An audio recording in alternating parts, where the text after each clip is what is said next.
Pembicara kedua adalah Dr. Bambang Pujo Semedi, spesialis anestesi, konsultan intensive care.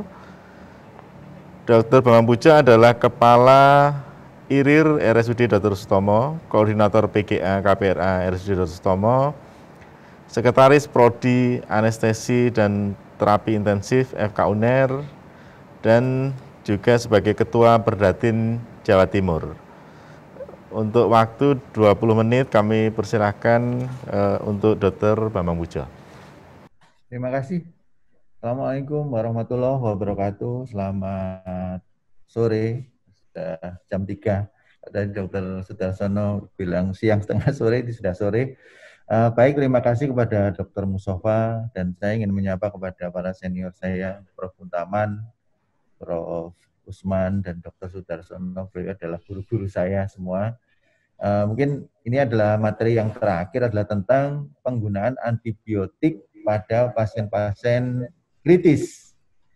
Pasien-pasien kritis yang menderita COVID. Tadi sudah banyak semua sudah disampaikan oleh Prof. Muntaman, Prof. Usman, kemudian Dr. Sudarsono tentang bagaimana sebenarnya antibiotik itu harus digunakan. Mungkin secara lebih spesifik saya akan membahas tentang penggunaan antibiotik pada pasien-pasien kritikal. Karena pasien critically ill COVID ya yang dirawat di ICU itu ternyata problem infeksinya bukan hanya pada infeksi paru saja, tapi kemudian berkembang menjadi ke infeksi-infeksi yang lainnya. Baik, ini adalah suatu fakta bahwa penggunaan antibiotik pada era pandemi COVID ini memang kita nggak tahu gitu sebenarnya seperti apa gitu, kita belum tahu sampai saat ini datanya itu memang belum jelas. Jadi tentang penggunaan jumlah antibiotik, kemudian tentang bagaimana melakukan suatu stewardship atau penatagunaan antibiotik itu belum ada datanya sebenarnya yang clear begitu ya. Jadi karena itu rekomendasi yang ada tentang antibiotik dan penatagunaan antibiotik ini sendiri memang semua masih meraba-raba. Ya, tapi kita tentunya juga harus seimbang antara penggunaan antibiotik dan bagaimana kita mengawasi agar antibiotik tersebut menjadi obat yang efisien, tetap efisien untuk penanganan kasus-kasus infeksi, terutama untuk infeksi bakteri. Nah, ini adalah berdasarkan beberapa data ya dari rapid review, dari meta analisis sekitar bulan April. Itu memang insiden dari bakterial infeksi pada pasien COVID, itu pada pasien yang MRS itu sekitar 7% sebenarnya. Dan pada pasien kritikal itu 8, ada yang mengatakan sampai 10%. Nah, tapi kenyataannya bagaimana? Kenyataannya bahwa tadi sudah dikatakan Dr. Sudarsono, 70% pasien yang dirawat di rumah sakit itu mendapat terapi antibiotik. Dan bahkan yang di ICU itu 80 sampai 100% pasien yang dirawat di ICU itu mendapat terapi antibiotik. Nah, pandemi COVID ini mungkin akan memicu terjadinya antibiotik overuse. Ini yang harus menjadi perhatian kita. Jadi memang antibiotik itu gampang diberikan, tetapi dampaknya kalau sampai sudah terjadi resistensi itu menjadi sangat sulit untuk dikendalikan. Kita lihat ini, kekhawatiran tentang dan fakta-fakta tentang antibiotik. Tadi dari katakan Dr. Sudarsono dari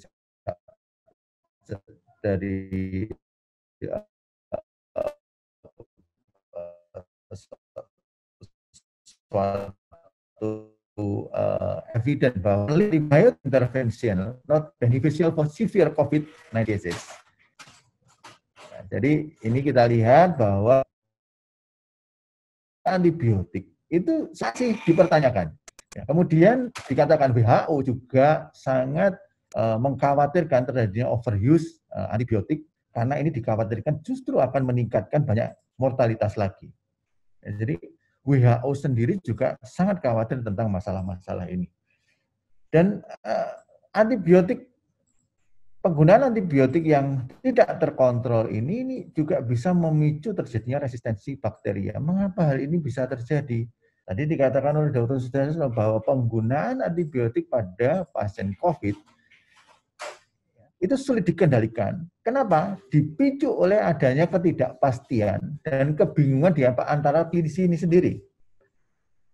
Jadi ini memang kita rasakan kalau di lapangan. Kita ini pasien ini saya kasih antibiotik apa tidak? Kita ini bingung. Semua serba tidak pasti dan ini sangat menyulitkan bagi kita para klinisi. Ini contoh kasus.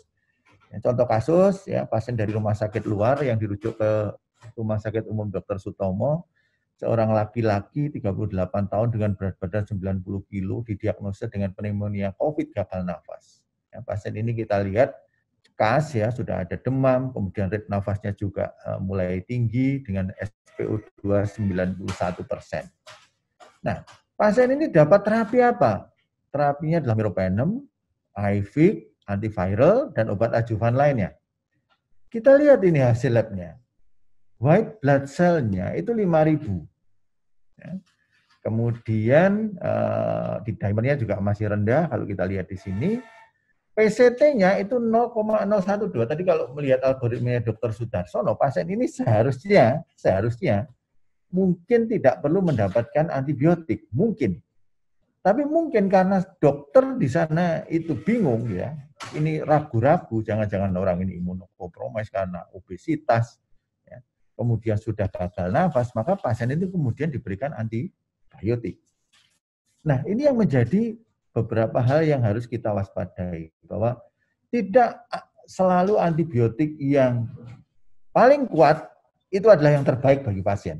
Itu harus menjadi catatan kita.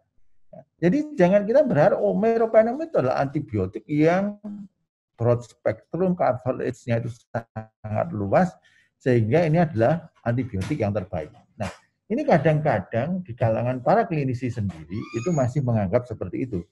Sehingga di sini kalau kita lihat pasien sudah mendapat terapi empirik antibiotik ya, dengan kalau di tempat kami di RSUD Dr. Sutomo ini adalah kalau mau mengeluarkan meropenem itu harus melalui suatu pengkajian yang cukup panjang ya oleh suatu tim. Nah, ini sangat penting ya bagi rumah sakit untuk menyadari hal ini sehingga penata gunaan antibiotik ini menjadi lebih baik lagi. Kita harus ingat 7 langkah penggunaan terapi antibiotik terapeutik. 7 langkah ini jangan pernah dilupakan. Yang pertama adalah menegakkan diagnosis infeksi dulu. Jadi kalau bukan infeksi ya jangan infeksi bakteri, jangan diberikan antibiotik. Kalau infeksi virus, berikan antivirus. Kalau infeksi fungal, berikan antifungal. Kemudian menentukan derajat keparahan infeksi, ini penting. Ya. Kenapa? Kalau pasien itu sepsis, shock septik, ya, maka pasien itu harus segera mendapat terapi antibiotik. Kita nggak bisa pikir-pikir lagi. Karena waktunya adalah 1 jam pertama, dia harus mendapatkan antibiotik kalau pasien itu sudah mengalami shock septik. Kemudian memperkirakan asal kuman penyebab infeksi, ini penting. Ya, apakah kumannya dari komunitas, apakah dari rumah sakit, atau ada kemungkinan dia sudah multi-drug resistant organism. Nah, kemudian yang keempat apa? Menentukan apakah pasien termasuk kelompok imunokompromis. Nah, ini adalah kelompok-kelompok yang berisiko. Kemudian mencari site of infection. Ini penting. Site infection ya, karena masing-masing site of infection itu mempunyai pola kuman yang berbeda-beda. Yang keenam apa? Memilih antibiotik empiris sesuai dengan pola bakteri. Kemudian kita menentukan dosis, interval, rute pemberian sesuai dengan kondisi pasien. Dan yang terakhir, yang ketujuh adalah angkanya adalah menentukan durasi antibiotik sehingga tidak overuse atau berkepanjangan. Ini penting bagi kita untuk kita sadari semua sebagai klinisi. Nah, ini adalah situasi antibiotik saat ini, bahwa antibiotik baru itu dengan bertambahnya tahun itu bukan semakin banyak tapi semakin sedikit. Sementara bakteri resisten antibiotik itu semakin lama itu justru semakin naik. Nah, situasi ini sangat tidak menguntungkan. Kenapa? Pada saat kita kemudian menggunakan antibiotik ini tidak terkendali, maka angka resistensi ini menjadi masalah karena apa? Akan menyebabkan peningkatan mortalitas lebih lanjut. Ini ada satu fakta yang menarik yang saya ambil dari Science Norway, gitu, tentang multi-drug resistant bacteria. When the immune system during COVID-19 is attacked from two fronts. Ya. Jadi di sini dikatakan ya, orang Norwegia itu luar biasa, termasuk salah satu negara yang sangat restriktif terhadap penggunaan antibiotik. Ya. Apa yang mereka pelajari dari epidemik sebelumnya? Kita lihat pada swine flu tahun 2009, ya, itu kematiannya pada saat itu sekitar 300.000. 30-50% dari kematian itu disebabkan karena secondary bacterial infection yang menyebabkan pneumonia. Justru bukan karena swine flu-nya sendiri, tapi karena secondary infection. Kemudian ini kita lihat ya, dari Cina tadi dikatakan 92% pasien COVID yang masuk ke rumah sakit itu mendapat antibiotik, dan 50% dari yang mendapat antibiotik itu terjadi fatality karena dia mengalami secondary bacterial infection.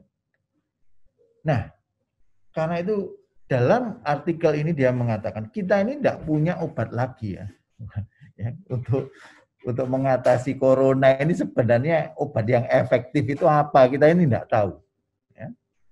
Tapi kalau kemudian kita menggunakan antibiotik secara berlebihan, ya, tanpa terkendali, maka kita akan menghadapi masalah yang baru lagi, yaitu apa? Resistensi antibiotik yang justru susah kita kendalikan. Ini perbandingan antara Italia dan Norwegia, ya, di mana Italia sendiri sebelum terjadinya krisis COVID, ya, itu termasuk negara yang kematian akibat infeksinya itu tinggi. 11.000 kematian di Italia itu adalah merupakan representasi dari sepertiga kematian akibat infeksi di seluruh Eropa.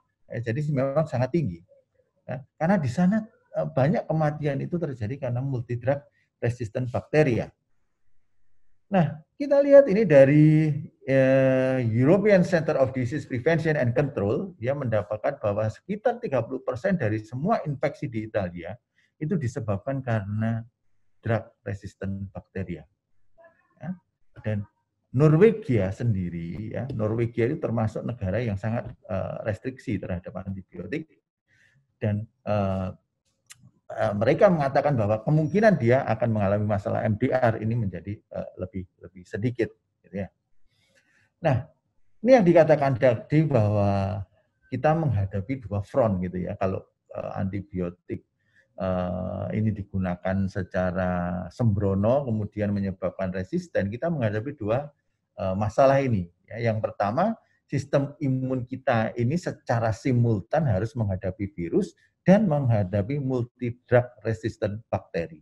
Ini yang akan kita khawatirkan nanti. Ini tubuh manusia ini menjadi tidak kuat. Ada beberapa literatur yang coba saya share di sini bahwa koinfeksi pada COVID pada pasien kritis, ya, dan antibiotik manajemen itu seperti apa. Ini adalah studi di Perancis, ya. Itu adalah studi prospektif populasi yang masuk ICU 41 yang bisa terambil kulturnya itu 32. Outcome-nya apa? Kejadian respiratory co-infection, ya, pada pasien kritis, dan mengukur dampak terhadap tata laksana antibiotik. Jadi mereka menggunakan suatu metode yang sangat cepat, ya, rapid molecular testing. Jadi pasien begitu datang, misalnya diintubasi, diambil sampelnya, kemudian diperiksa dengan alat, ya, rapid molecular testing ini, yang dia sebut dengan FA-pneu, gitu ya. Dan hasilnya apa? Ternyata tidak ada bakteri atipikal maupun virus lain yang didapatkan pada kasus-kasus tersebut. Dan bakteri yang terdeteksi yang signifikan ini adalah Staphylococcus, Haemophilus influenzae, dan Moraxella catarrhalis. Dan kemudian dengan komunikasi langsung, jadi alat ini begitu dimasukkan, kurang dari 1 jam dia sudah mendapatkan hasil. Ini apa kumannya?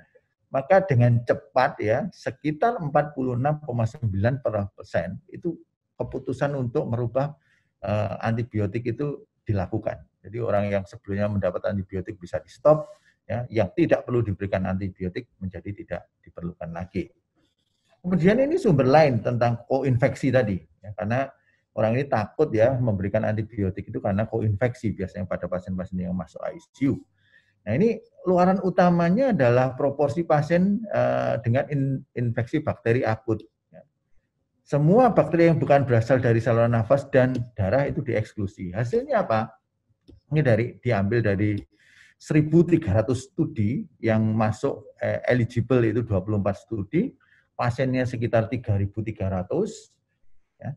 Bakteria koinfeksi pada saat dia datang itu hanya sekitar 3,5% sebenarnya. Ya. Jadi sebenarnya sedikit ya kalau kita melihat seperti itu.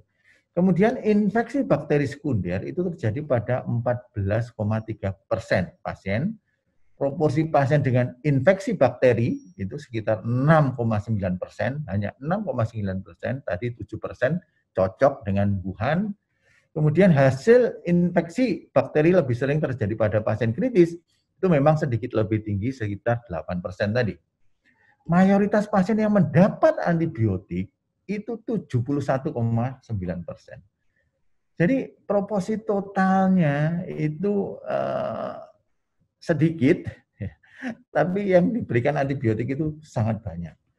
Oleh karena itu, setiap keputusan untuk memberi antibiotik pada pasien kritis itu seharusnya dilandasi oleh indikasi yang tepat. Jadi manfaat sama mudorotnya itu harus selalu dipertimbangkan. Nah, setiap keputusan yang kita ambil itu membawa konsekuensi. Misalnya begini, kalau kita berpikir bahwa oke, tadi yang dikatakan Prof. Usman bahwa benefit dari antibiotik ini adalah untuk membunuh kuman. Risikonya apa? AMR. Kalau kita memikir benefitnya saja, maka kita akan menghadapi peningkatan dari AMR. Tapi kalau kita memikirkan risikonya saja, maka kita berhadapan dengan peningkatan mortality mungkin. Nah, ini adalah karakteristik infeksi bakterial pada pasien COVID di ICU. Ya. Pada umumnya pada saat masuk, kalau kemudian dia mengalami infeksi, biasanya adalah community acquired infection, berasal dari komunitas.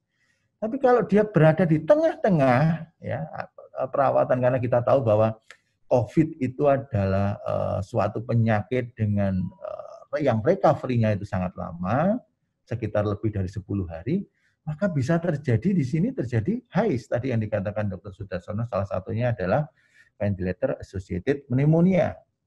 Nah, yang terakhir kalau dia nggak bisa diekstubasi, dia akan mengalami superinfection. Karena apa? Multi-drug resistant organism, atau karena fungal akibat salah satunya adalah penggunaan antibiotik di fase-fase sebelumnya.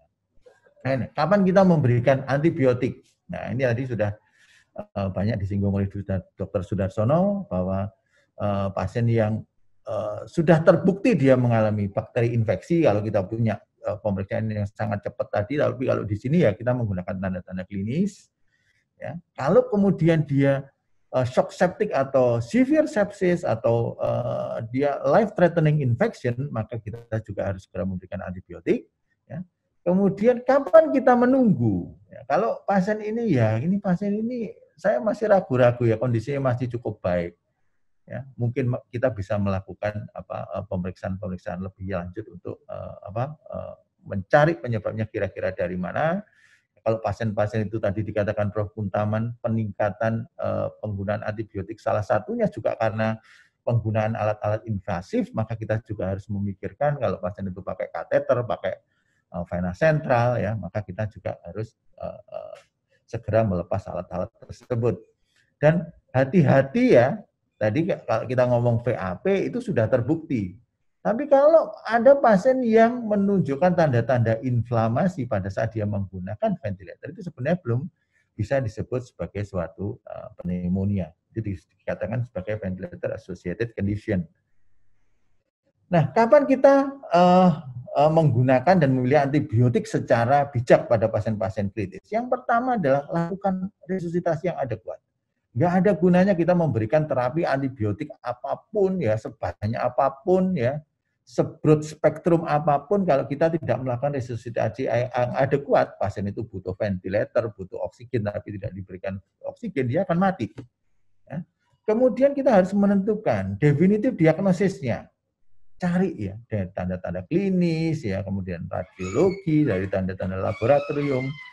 kemudian kita memilih empirik antibiotik yang sesuai, ya, sesegera mungkin, kemudian definitif drug terapi, ya, kalau itu bisa dimungkinkan, dan tentunya pemahaman tentang PKPD itu sangat penting, dan avoid resistance itu juga harus menjadi perhatian kita. Ini adalah salah satu hal yang penting bagi kita, bahwa kalau memilih antibiotik, ya, terutama pada pasien-pasien kritis, kita harus memperhitungkan PKPD-nya. Ya, PK, farmakokinetik, ya, itu adalah kalau obat itu masuk ke dalam tubuh kita, itu diapakan oleh tubuh. Ya, kita pernah tahu itu diabsorpsi, kemudian didistribusi, di metabolisme, kemudian diekskresi. Dan ini yang kemudian akan menentukan berapa kadar di dalam plasma. Nah, kadar di dalam plasma, dia itu akan lari kemana? Nah, setelah itu dia akan lari ke jaringan. Ya. Jaringan yang mana? Jaringan yang tidak infeksi dan jaringan yang infeksi. Kalau dia larinya ke jaringan yang non-infeksi, maka kita harus berpikir toksisitasnya.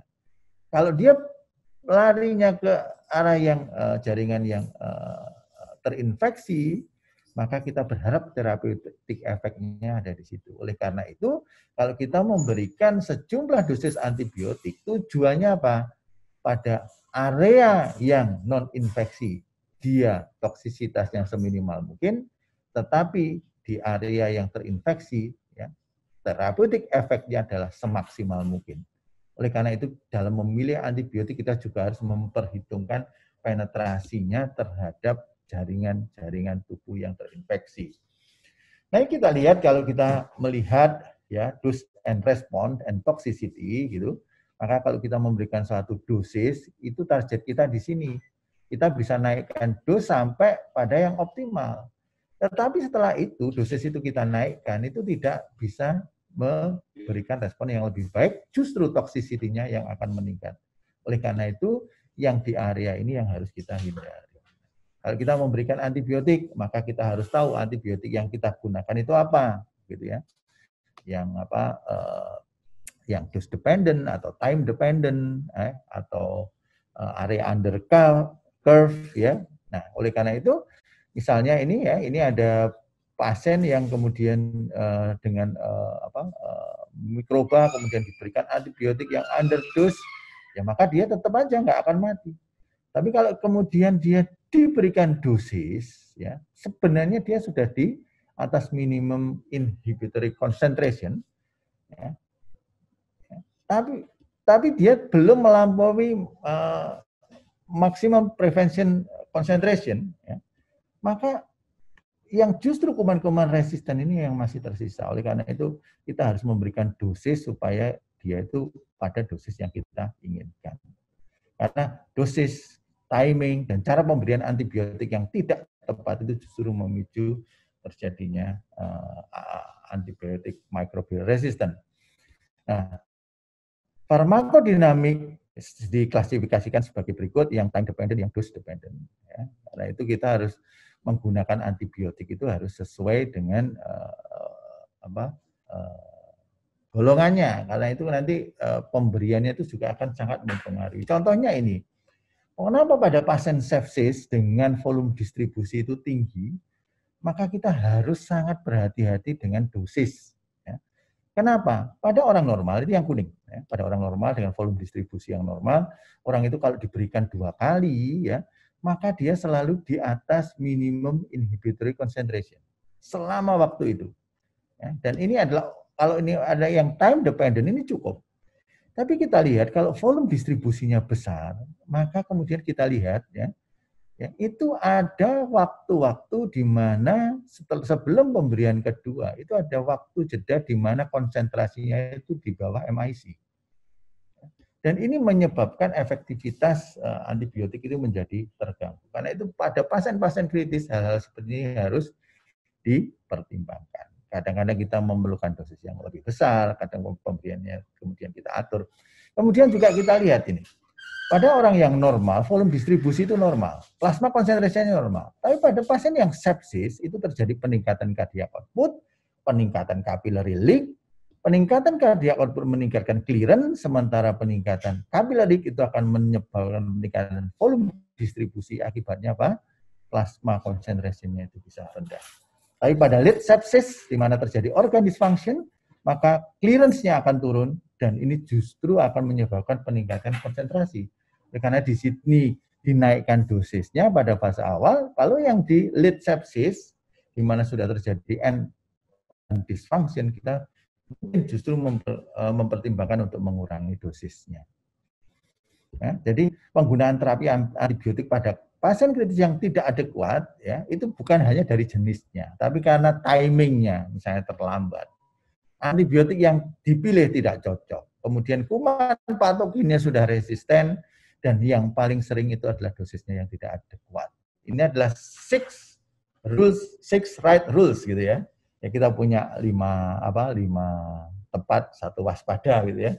Ini ada dikatakan 6 right rules gitu ya. Apa? Right patient, right time, right target, right antibiotic, right dose, and right source control. Ini penting, right source control ini. Ini adalah beberapa prinsip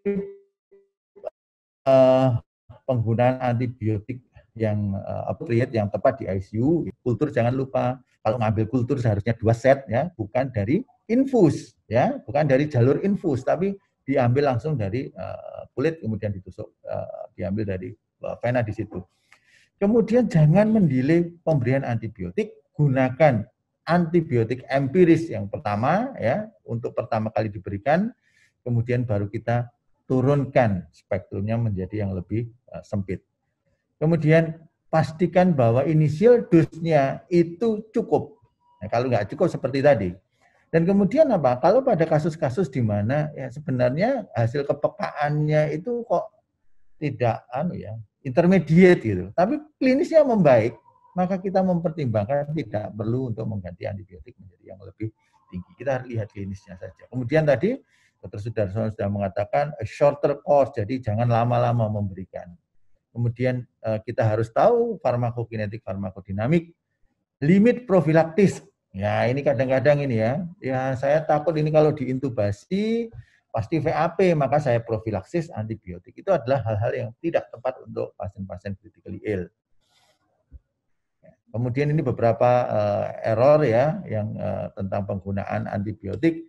Salah satunya karena kita mendelay, kemudian memberikan terlalu lama, mengganti-ganti antibiotik tanpa ada alasan yang jelas, kemudian inadequate dose, ya, kemudian pilihan empiris yang tidak tepat, ya, tidak mampu memprediksi adanya toxicity dan interaksi obat. Dengan interaksi obat ini penting ya, kalau kita memberikan antibiotik, lihat obat-obat lain yang diberikan. Kadang-kadang ada interaksi, karena itu dalam di ICU peran dari farmasi klinis ini sangat penting, karena kadang-kadang kita lupa bahwa ada interaksi antibiotik dengan obat yang lainnya. Kemudian tadi tissue penetration juga harus dipertimbangkan. Kalau ini kita tidak pertimbangkan, maka kita bisa memilih antibiotik yang tidak tepat dan ya inappropriate, artinya tidak tepat antibiotik polifarmasi, menggunakan kombinasi ya, kemudian terus-menerus sampai 14 hari, 20 hari dengan kombinasi, itu adalah merupakan hal yang kurang tepat. Ini ada strategi penatagunaan antibiotik pada pasien COVID di rumah sakit. Ya, ini saya ambil dari satu artikel yang sangat menarik. Ya, itu ada 4 kelompok gitu ya. Kelompok 1 adalah yang tidak ada bukti, ya maka ya tidak usah diberikan antibiotik. Kemudian kalau mengarah ke co-infection, ya maka berikan antibiotik yang relevan dengan antibakterinya gitu ya. Tapi kemudian harus dicari apa betul dia infeksi. Kalau tidak ada infeksi, maka dilakukan suatu streamlining. Kemudian kalau itu terbukti dengan adanya infeksi, ya maka antibiotiknya juga antibiotik yang mampu membunuh kuman yang tepat gitu ya. Dan kalau dia mengalami infeksi sekunder selama perawatan di rumah sakit, maka kita menggunakan antibiotik sesuai dengan peta rumah sakit ya yang ada tentang healthcare associated infection terkait dengan PAP, KOT, CLABSI, dan catheter related bloodstream infection. Nah, kalau kita memberikan suatu antibiotik, maka kita harus melakukan evaluasi. Ya, misalnya contohnya ini pasien shock septic, ya dari klinis, X-ray mendukung. Ya.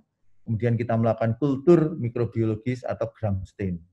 Maka kemudian setelah memberikan antibiotik, maka kita harus melihat ya perjalanan klinisnya seperti apa. Batasnya itu 5 hari. Kalau 5 hari tidak ada perbaikan klinis, ya, maka kita pada hari ke-6 harus sudah mengevaluasi apa yang harus kita lakukan. Ya. Apa yang menyebabkan pasien ini secara klinis infeksinya tidak membaik. Maka kita melihat apakah karena komplikasinya, atau karena vokal infeksi lain, atau antibiotiknya resisten, dosisnya suboptimal. Ini adalah hal-hal yang harus selalu kita perhatikan pada saat kita memberikan terapi antibiotik pada pasien kritis. Dan di situ kemudian kita bisa melakukan suatu penyesuaian terapi. Source control itu sangat penting. Kadang-kadang kita lupa, pasien ini kok masih panas terus padahal toraksnya membaik ya. Kadang-kadang ternyata dari kateternya atau dari CVC-nya atau dari alat-alat yang lain, dan itu penting untuk segera kita remove. Ini adalah fokus-fokus infeksi yang terkait source control. Dilihat ada abses misalnya, tidak bisa dengan antibiotik saja ya, karena itu hal-hal seperti ini harus diselesaikan. Take home message-nya apa? Bahwa risiko overuse antibiotik itu sangat tinggi pada era COVID, terutama pada pasien kritis.